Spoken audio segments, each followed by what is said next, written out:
Bonjour à tous et bienvenue sur le Studio Vaillant pour cette nouvelle vidéo. Aujourd'hui, Toyota MR2, nouveau génération 2000 également. Je vous invite à vous abonner, à liker, à partager. Et puis je vous laisse sur cet essai. Du coup, on se retrouve avec le propriétaire. Je te laisse te présenter pour ceux qui te connaissent pas. Bonjour à tous et toutes. Clément, 22 ans, propriétaire d'une Toyota MR2 révision 1 de 1991. Moteur 4 cylindres 2 litres Atmo et 170 chevaux. Voilà. Merci bien. Et écoute, on va passer sur la présentation. Magnifique voiture d'emblée parce que c'est le design des années 90 que j'aime particulièrement. Et on le verra après peut-être mieux sur le profil, mais elle ressemble un peu à une petite F40, c'est amusant. On va commencer par l'avant, on a les feux pop-up qu'on montrera juste après au niveau de la démonstration.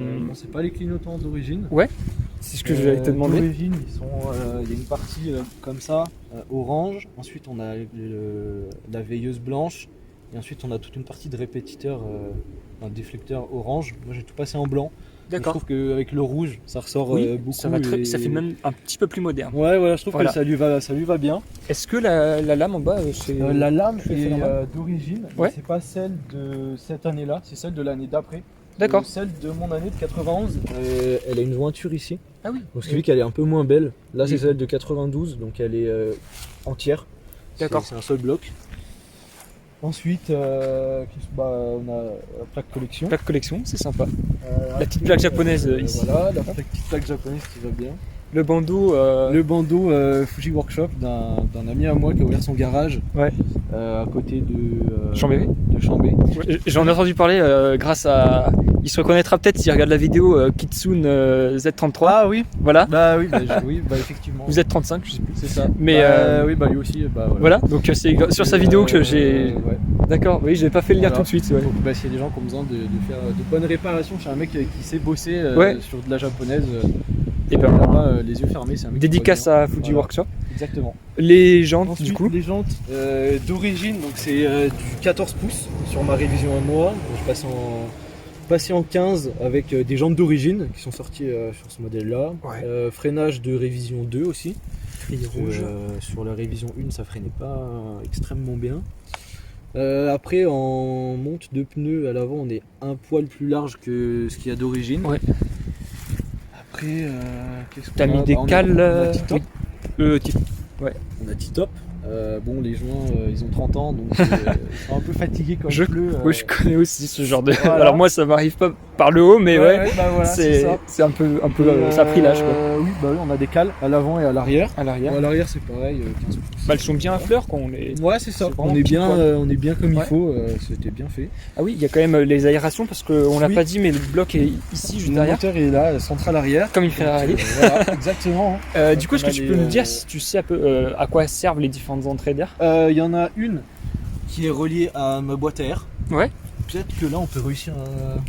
On verra. De toute façon, on le verra pas à l'image, mais... On voit, il y a la gaine, parce que j'ai installé... il y a une boîte à air carbone. Ouais.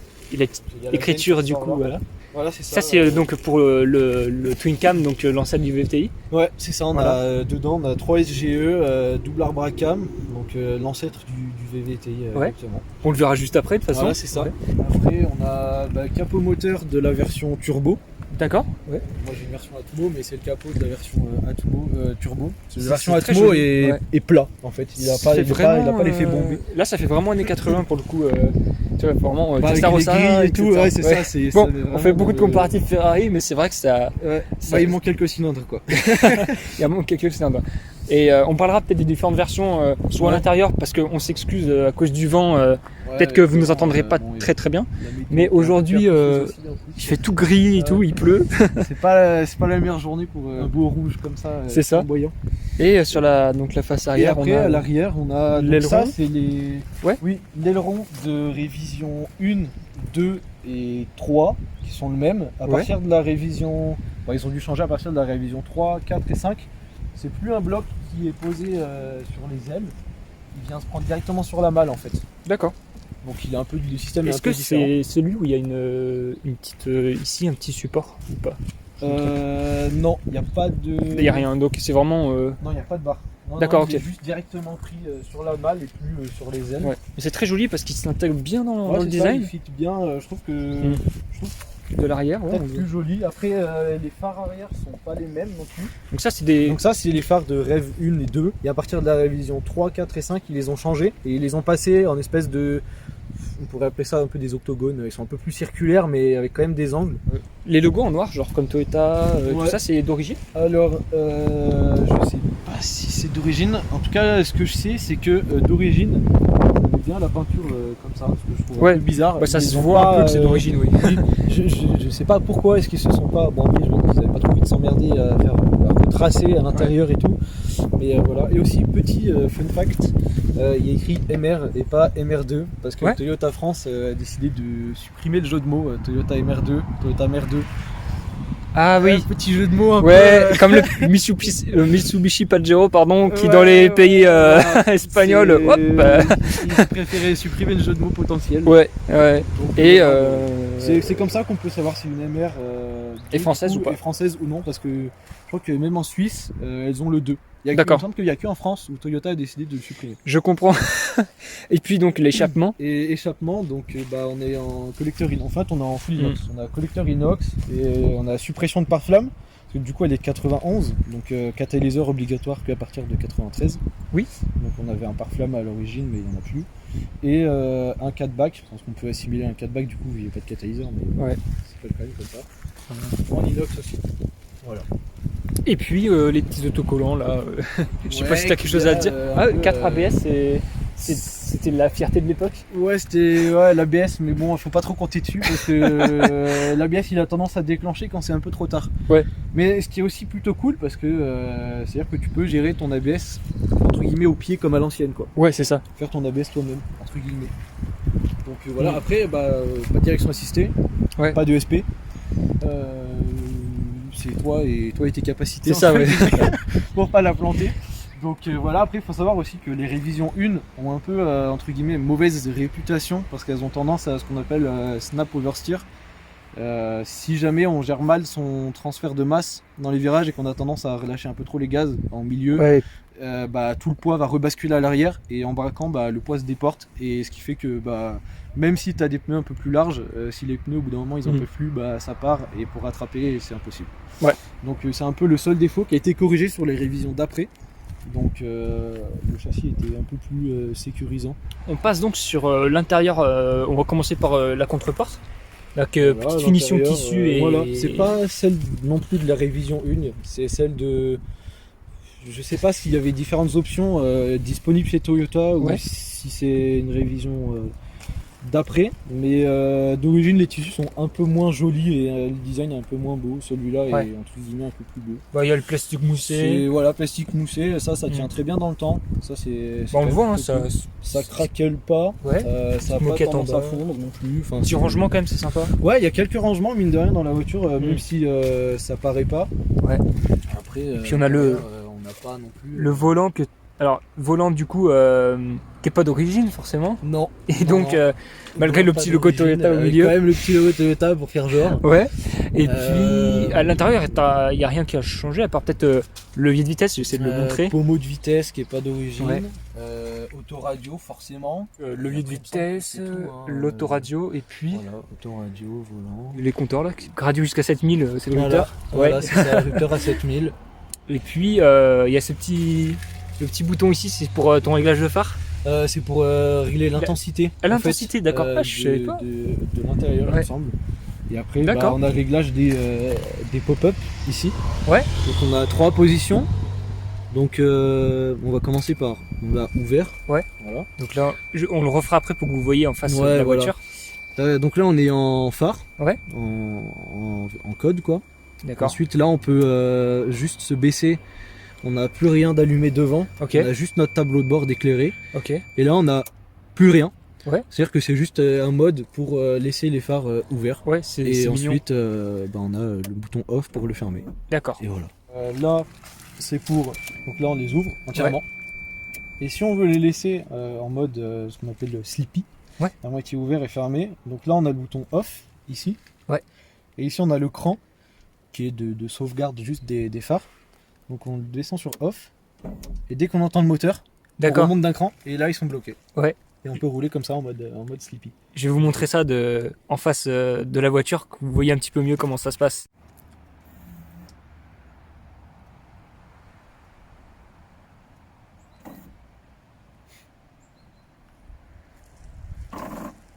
Donc, la fameuse blague du propriétaire de MR2. Le moteur. Il est rond ton moteur, c'est un rotatif. C'est un moteur à pédale.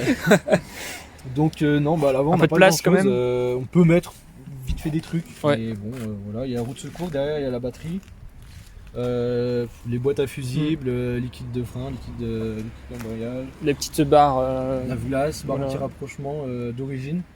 Bah, au moins, l'avantage, c'est que pour tes petits entretiens comme ça, t'as pas de moteur pour t'embêter. Non, donc, non, c'est ça. t'as même ton. Après, coupe-circuit. Donc voilà, après à l'avant, il n'y a pas grand-chose d'autre en vrai. Bah ouais, on va aller voir ça à Mais l'arrière. il y a quand même, entre guillemets, il y a quand même 2 coffres. Bah C'est oui. quand même plutôt cool. Non, mais c'est bien, ils ont optimisé l'espace. Donc après, là on a le coffre. Quand même un bon coffre. Bah oui, tu Bon, peux. comme Tu tout mets un sac de propriétaire voyage, quoi. de japonaise, il y a de l'huile dans le coffre. Hein, évidemment. Ouais, bah moi aussi, tu vois. Voilà. Voilà, on connaît. Hein. Après, bon, voilà, il y a de quoi, franchement, il y a de quoi Ouais. partir en week-end tranquillement. Tu mets ton sac de Ouais. voyage en fait. Ouais. Franchement, Une valise ouais, peut-être pas, le- parce qu'elle va peut-être être un peu large, mais. Ouais, mais le coffre est plutôt profond Ouais. en vrai, donc c'est pas mal. Franchement, je suis étonné qu'ils aient fait ça d'ailleurs. Donc, Et voilà. ensuite, Et- ouais, c'est je vais montrer les deux cœur de la tirettes. là. bête. Alors, Alors, Voilà. d'ailleurs, pour ouvrir, c'est assez traître. Le capot est à l'avant. Bon, ça Ouais. c'est bon, c'est comme toute banal. voiture, quoi. Là, on a la trappe à essence et le coffre. Ouais. Et ici, si on sait pas, bonne chance. Pour ouvrir le moteur, c'est ici. Ce qui est assez. Que la Tu caméra, peux, tu peux faire un escape game avec ce Ouais. genre de truc. tu peux te faire un faux mouvement aussi. Et le cœur. Bah, en fait, c'est super stylé. T'as vraiment le truc Ferrari, machin. En plus, là, c'est là où on peut peut-être vite fait, je me rapproche de toi, mais on peut vite fait parler des différentes versions, dont une qui n'était pas dispo chez nous. Non. Et, Bah, mais là, franchement, tu sais, il fait un peu petit, mais en même temps, ça fait vrai. Je sais pas pourquoi, ça fait vraie voiture de sport. Tu sais, la méca surtout à l'arrière quand et tout, c'est trop fou. tout ça, tu vois déjà, tu vois les barres à rapprochement en X, tu vois Ouais. celle-là, bon, ça dégage un truc quand même, tu vois. Ah oui. Après, bon, bah, nous en France, on a eu 4 cylindres comme ça. Ouais. En haut, on a eu la version Atmo comme j'ai là. On a eu la version turbo aussi, un peu plus rare quand même. Il y a un peu moins de gens qui les ont achetés. Et au Japon et aux US, ils ont eu droit à la magnifique version V6 3 litres 2, Ouais. qui est complètement, moi je trouve que. Est-ce que tu sais s'il l'avait mis en transversal ou longitudinal dans le sens ou enfin dans quel sens? Parce que je vois qu'il y a de la place en termes de Mais ils l'ont dans laissé, la longueur de la ils voiture. l'ont laissé comme ça. D'accord. Ils l'ont laissé dans Pourtant, ce sens-là en V6. C'est chaud parce qu'entre les deux peut-être Mais il me d'amortisseurs. semble- ouais, moi j'avais déjà regardé quelques vidéos. Après, et oui, non, si ça il me rentre. semble que non, Ouais. non, il est dans ce sens-là. tu mets une Alors, rangée de c'est plus, ça hyper rentre. compact, hein, par contre. Ouais. Déjà là-dessus, C'est un combien de cylindrées, tu sais? c'est un 3 litres 2. 3 litres. Ah oui, 3 litres 2. Et déjà là-dessus, pour travailler, entre guillemets, bonne chance, c'est un peu relou. quand Bah, même. quand tu vois l'espace qu'il y a juste là entre Voilà, pour faire la distri, t'es obligé de sortir le bloc. on a la boîte à air d'ailleurs. là-bas. Oui, on a voilà, admission carbone, le collecteur qui est pas d'origine. C'est stylé. Et Il a l'inscription qui est pas mal. Ouais, la petite inscription Toyota, Ouais. 2 litres. Tu sais, comme sur les 350Z, mais à l'intérieur, ils ont la barre, Ah oui, c'est la vrai. grosse barre. Ouais, ouais, c'est vrai qu'ils ont ça eux Ouais. aussi. Ah oui, le truc qui est bien chiant aussi sur cette caisse, c'est pour faire le niveau de liquide de refroidissement. Le bocal est tout en bas, en fait, pour remplir. En fait, on voit même pas, mais je trouve que ça, c'est vraiment un truc qui a été très mal pensé. Mais Je trouve c'est que chaud ça, quand même, vraiment parce de la que merde. C'est quand même Parce quelque que- chose que tu dois vérifier Bah, souvent. tu dois quand même le vérifier souvent. Ouais. Et ton bocal est genre. Bah, tu vois, t'as le tuyau qui est là. Mhm. Et en fait, le bocal est tout en bas. Du coup, je vais te passer une lampe par là, secouer par là et essayer de voir ton niveau. Mais en fait, c'est une galère pour faire ton niveau de liquide de refroidissement. Donc, je trouve que ça, c'est le plus gros défaut. Si même là on le trouve pas, Non, mais c'est ça. c'est chaud. Mais quoi. c'est vraiment ça, c'est. Ouais. c'est Par la plus contre, grosse merde. ah bah là on voit le ventilo là-bas. Ouais, voilà. Du coup, de pas l'autre mal. côté, on a le ventilo. Là, du coup, bah, oui, bah voilà, admission. Mhm. On voit pas trop si, on voit un bout de la gaine. Ouais, ouais. Voilà. Mais Elle descend par contre, dans je les suis coques, surpris, il y a vraiment de la place. Ils avaient peut-être prévu quand Ouais. même de mettre quelque Ouais, je chose de pense plus qu'ils gros. avaient peut-être un peu pensé quand même à mettre Ouais. un truc un peu plus conséquent dedans qu'un 4 C'est ça. cylindres. 4 cylindres qui marche déjà quand même. C'est drôle parce que bien. le capot et finalement il est pas si gros que ça, c'est mignon. Non, finalement, c'est Et en fait, pas si énorme. tu vois, je suis un peu surpris, mais les formes sont très belles. Et le pare-brise, alors déjà, j'imagine même pas le coup pour faire une vitre J'ai même pas incurvée comme ça. Je pense que ça, si tu le casses, je pense que t'es dans la merde. Oui, Je sais même pas si ça, mais c'est beau. ça existe Franchement, encore, mais c'est harmonieux. Je pense que ça coûte le jour où ça casse. C'est un beau dessin, enfin c'est ça qui est agréable, Ah ouais. c'est que la voiture est en Le rondeur. design est vraiment, c'est typique des années 90, c'est rond et travaillé. C'est rond, mais il y a encore un tout petit peu l'aspect carré Ouais. des années 80. Ouais, voilà, c'est ça, c'est le début de la nouvelle ère de design. Et pour moi, ça, c'est des lignes qui resteront gravées Ouais. dans l'histoire de l'automobile à jamais. C'est des trucs qui ne vieilliront pas. Ouais. La voiture a Mais déjà clairement, 30 ans et on pourrait croire qu'elle est sortie il y a pas si longtemps que ça en fait. Bah, Au vu de la gueule que ça a. Pour venir jusqu'ici, les gens, même les jeunes, tournent la tête et mais tout. c'est une voiture qui fait, déjà par sa couleur, Ouais. fait tourner les regards, mais par sa Bah, ligne. je l'ai pas beaucoup totalement filmé atypique. de profil, tu vois. Je vais essayer de vous la montrer un peu de profil. Mais elle a cette ligne un peu élancée qui en photo ne rend pas trop. Parce qu'en photo, elle a l'air plus ramassée. Ouais. En photo, elle fait plus compacte que ce qu'elle est vraiment en vrai. Ouais. Et franchement, à l'époque, tu roulais ça à l'époque. Oh, je pense que t'étais le roi du monde. Hein. Ouais, ouais. Vraiment, tu roulais avec ça, mais je pense que. Et c'est drôle parce que c'est pas. Alors, je sais pas si elle a été très présente dans les jeux vidéo, mais elle a pas non Des plus. souvenirs juste. J'en ai dans pas. Gran Turismo 3 Ouais. ou 4, je sais plus. Ah, oui. Et j'avais Il une me question aussi. Est-ce qu'ils en ont fait une version course ou pas? Alors, Parce qu'il y a eu la tellement voiture de a disciplines été- de course. La voiture a été inscrite dans certains championnats au Royaume-Uni. Et Il Ouais. me semble que la voiture a eu une petite carrière entre guillemets. C'était D'accord. pas dégueulasse apparemment. Bah, et je vais J'ai pas essayer de trop trouver des suivi images. l'historique, Ouais. mais bon, il y a eu quand même, et il y a eu quelques versions assez sympas de cette voiture aussi. Il y a eu une édition Bathurst qui est sortie qu'en Australie. Oui, pour le circuit. C'est ça. Oui. Par rapport au circuit avec un châssis beaucoup plus travaillé et vraiment limite un peu homologué, enfin voiture de circuit homologuée sur la route. C'est ça. Apparemment Voilà. ils l'ont beaucoup plus travaillé cette édition. D'accord. Et pour les 20 ans de la Toyota 2000 GT, ils ont sorti aussi une version Ah ouais. TRD Ouais. avec un kit carrosserie à tomber par terre. Il est magnifique. Et ben, si tu. Ouais, et ben, je vais essayer de il me semble trouver les qu'il y en a photos. eu, tellement peu, j'ai pas envie de dire de bêtises, mais je pense que ça doit tourner entre les 200 et 400 exemplaires. Mm. Pour la TRD, c'est introuvable de toute façon. Je pense Ouais. que les mecs qui ont ça, ils la gardent au garage et ils ont bien raison. Ouais. Ouais. Et l'édition Bathurst, je sais même pas combien il y en a qui sont sortis vu que c'était Mm. dispo qu'en Australie. Et voilà, moi c'est les deux seules éditions que j'ai connaissance qui sont sorties. Après, ouais, elle a eu une petite carrière en sport auto dans Eh les ben, championnats un peu ouais. genre style, je pense BTCC ou genre Ouais, de truc. c'est ce que Dans les je années 90. recherchais, ouais. Mais je vais faire quelques recherches pour essayer de Ouais, donner je pense des que images. Tu trouveras des images. Mm. Moi j'avais déjà vu, il me semble qu'il y en avait qui tournaient en blanche avec des décos jaunes et bleus, il me semble, quelque chose comme Ok. ça. Je me souviens plus exactement, mais Eh ben, écoute, j'avais fait quelques recherches, j'étais tombé sur ça. Et voilà. Après, c'est pas une voiture qui a été très appréciée, honnêtement, Mm. à cause de son châssis.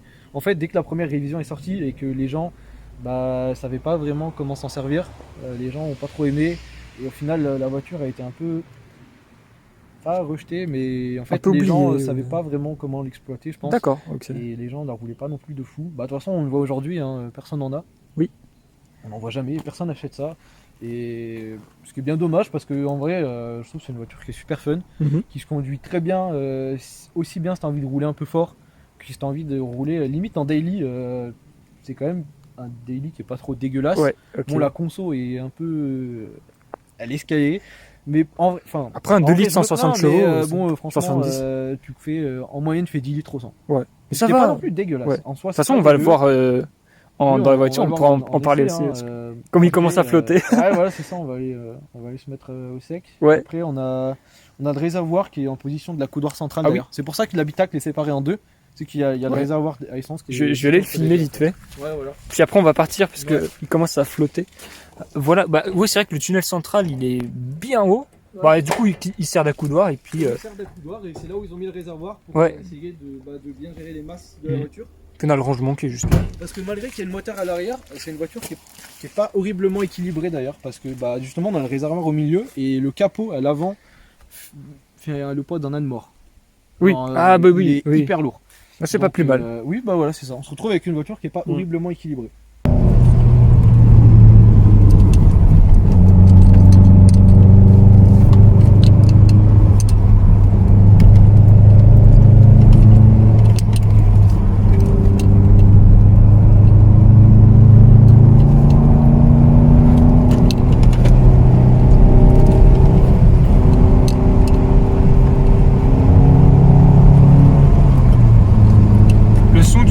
est très agréable. Là on sent la limite du train arrière.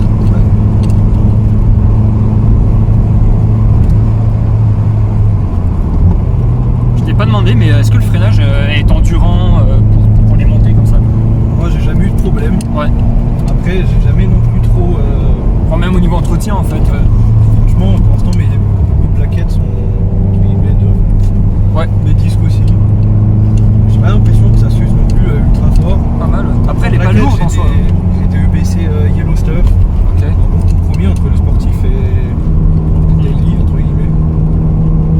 Donc en vrai pour l'instant je suis plutôt content du freinage. Ouais. Peut-être qu'à terme je passerai sur du ventilé ou du percé, ce genre de choses. Mais pour l'instant en vrai je suis content comme ça. Bah, Une fois que je sentirai pire que j'ai besoin de plus et que je suis vraiment aux limites, bah, je passerai sur plus, mais pour l'instant ça va. Je pense que le plus gros problème pour l'instant c'est plutôt les pneus. Les pneus, ouais. Là on l'entend bien, comme il force un peu. 2 litres 16 soupapes. Ouais, le train avant. Le problème c'est que les pneus ils chauffent, mais ils chauffent pas assez, je sais pas ce que c'est que ces pneus. Mais pourtant c'est du Proxys Toyo, c'est pas non plus de la merde, mais je sais pas trop, faudrait que je me renseigne un peu sur ce que je peux passer, voir un peu mieux. Ouais. Et encore, heureusement que j'ai quand même plutôt des gros flancs. Oui, oui. Qui permet de maintenir un peu encore la caisse. Bah, là je sens un peu la limite à certains endroits. Ouais, bah, c'est encore pas non plus trop. Puis en plus c'est sale là. loin. Là il y a moyen de te Ouais, foutre. c'est sale, je pense que tu vois, tu passes sur une petite flaque, ça glisse direct. Ouais. Quand il fait sec, les pneus sont mieux quand même. Ouais. C'est très drôle parce que il y a le grognement qui me fait à chaque fois penser à Subaru. Je sais pas pourquoi, mais il y a certaines notes en fait au niveau de l'échappement qui me font penser. Là, typiquement.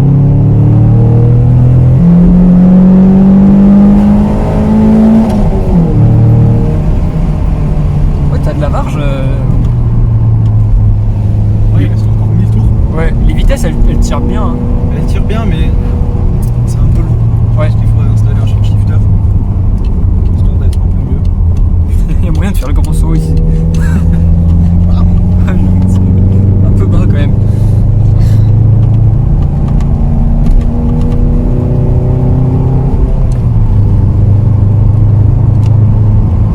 Mais tu sens quand même que le châssis est pas parfait. Oui, il mériterait un poil de fermeté, peut-être de rigidité. Est-ce que, enfin, je sais pas si mon jugement est correct, mais peut-être que c'est la légèreté qui fait que. Ouais, en plus, bon, je vais avoir à moitié vide. Ouais. Je pense que ça n'est peut-être pas forcément non plus. Mais même globalement, je pense que c'est une caisse qui a besoin, à mon avis, de quand même pas mal de préparation. Et le problème, c'est que vu qu'il n'y a pas beaucoup de gens qui en achètent, Ouais.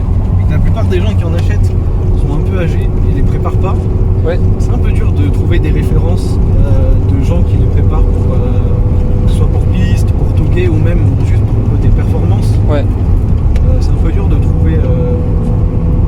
Alors, c'est drôle, je la conduis pas, je peux pas vraiment dire si c'est une sensation 100% vérifiée, mais j'ai un peu cette sensation quand même d'un ancêtre de la GT86. Alors, ça se compare pas directement parce que forcément, il y a quand même 20 ans à peu près d'écart, mais en fait, dans l'utilisation qui est assez polyvalente, déjà dans le gabarit de la voiture et puis son ADN 2 litres. C'est une propulsion, donc elle a cet ADN à japonais un peu de togué quoi. Voilà. Mais j'ai l'impression aussi qu'elle est accessible au niveau conduite en prise en main. Voilà. Franchement, c'est pas une voiture qui fait peur. Ouais. Mais faut pas non plus aller trop loin. Ouais. En fait, c'est pour ça que je la compare à la GT86, ou plutôt que je dirais que la 86 est en fait l'héritière de la MR2, parce que il y a un peu ça remplit un peu les mêmes cases que, les deux remplissent un peu les mêmes cases. C'est pour ça. Et si je peux comparer en tant que passager à quelque chose que que j'ai essayé récemment, je dirais GT86, mais reporté 20 ans dans le passé, quoi. Et par contre, à contrario, la 3e génération de MR2, elle, bon, l'esthétique, elle est ce qu'elle est, ça plaît ou ça plaît pas. Ouais. C'est très spécial parce que c'est le design des débuts des années 2000, c'est ultra rond, c'est un peu un copier-coller d'une Porsche Boxster mais en version japonaise. C'est ça. Ça plaît ou ça plaît pas. Mais par contre, au niveau châssis et performance, là il y a eu du vrai boulot et la MRS, c'est vraiment pour le coup, c'est une vraie caisse qui a été conçue pour faire du togué et du circuit. C'est un régal. Cette caisse, elle a un châssis qui est ultra affûté. Et moi, je trouve que, en fait, cette MR2 là, pour moi, entre les 3 générations qui ont existé, est la moins réussie. Ouais. En termes de châssis et de ce qu'elle peut t'apporter en termes de sensations, même si elle t'apporte des vraies sensations, je m'en plains pas du tout. Ouais. Mais contrairement à la toute première, qui est quand même vachement fun, c'est l'ADN de la voiture avec très peu de puissance, mais ultra fun. Et la toute dernière qui a été vraiment ultra perfectionnée, je pense que celle-ci, c'est une version, c'est un peu une version bêta, c'est une version test. Ouais, c'est ça. Et elle a le look pour elle, ça c'est sûr. Ah, franchement, c'est la plus belle des 3, je pense. À mon goût, voilà. Ouais, pour moi aussi, c'est la plus belle des 3. Mais au niveau performance et exploitabilité, c'est pas la meilleure. Après, j'ai la révision 1 aussi qui est loin d'être la meilleure. Tu prends une révision 5, quand même plus travaillée, t'as plus le même moteur. Enfin, t'as le même moteur mais qui a été retravaillé. Plus les mêmes compressions. Il a quand même vachement évolué.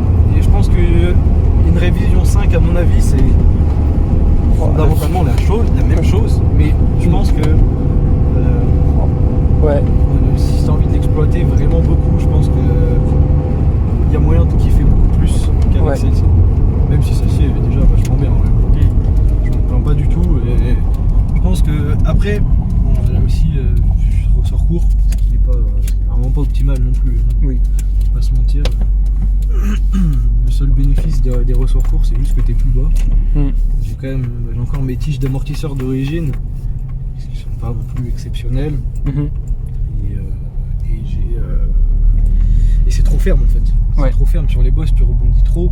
Et là, et encore une fois, heureusement que j'ai des pneus avec une taille de flanc grosse. Parce que ça m'est déjà arrivé sur certaines bosses, sur certaines phases de décompression avec mes ressorts courts, de sauter. C'est-à-dire que tu décolles. Mais t'as deux doigts de te planter en fait. C'est ça. Donc en gros, c'est pour moi, franchement, c'est une voiture qu'il faut acheter. Enfin, qu'il faut acheter. Moi, je conseillerais de l'acheter et ça reste quand même une bonne caisse. Par contre, pour le coup, c'est ultra fiable. C'est un bloc qui est increvable. Bon, si tu déjauges, forcément, tu vas faire une miel, mais à part ça, en entretien, c'est pas un bloc exigeant. C'est pas un bloc qui a des défauts en fait. C'est un bloc à l'époque qui a été fabriqué en partenariat avec Yamaha. Donc souvent Toyota s'occupait de designer le moteur, de s'occuper de la partie puissance, etc. S'occuper de l'optimisation du bloc pour en faire quelque chose d'ultra fiable et d'en pousser les limites, mais en restant quand même dans quelque chose de raisonnable au niveau fiabilité. D'accord. Et c'est un bloc, après c'est du travail à la japonaise, c'est pour ça qu'il y a 5 révisions. C'est la même coque, mais sauf que le moteur à chaque fois il a des petites améliorations. Des taux de compression qui vont changer par-ci par-là pour gratter à chaque fois 4 chevaux, 10 chevaux par-ci par-là. Parce que tu pars d'une base à, il me semble c'est 156, même j'ai entendu parler de version à 130. Peut-être que les gens dans les commentaires pourront m'aider sur ça.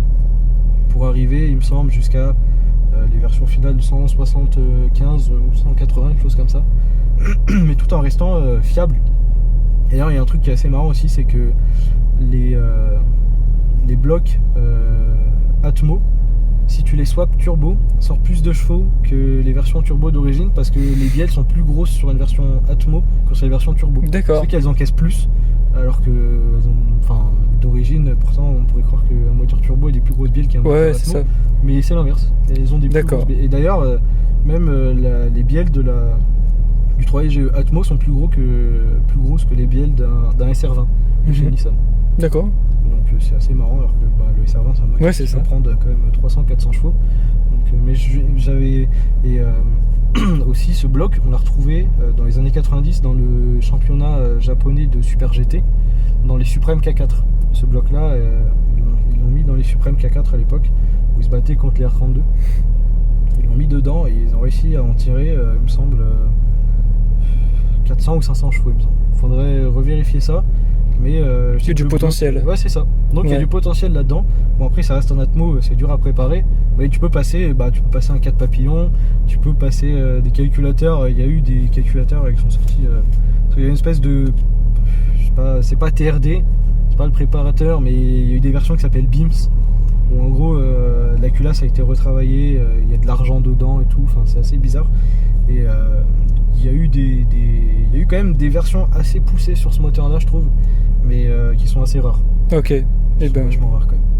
Bah merci pour toutes tes précisions. Non, de rien. Et puis je pense que sûrement des gens dans les commentaires qui tomberont sur cette vidéo qui s'y connaîtront bien mieux que moi et qui pourront expliquer sûrement mieux que moi. Mais bon, c'est fait pour ça les commentaires. Voilà, c'est ça.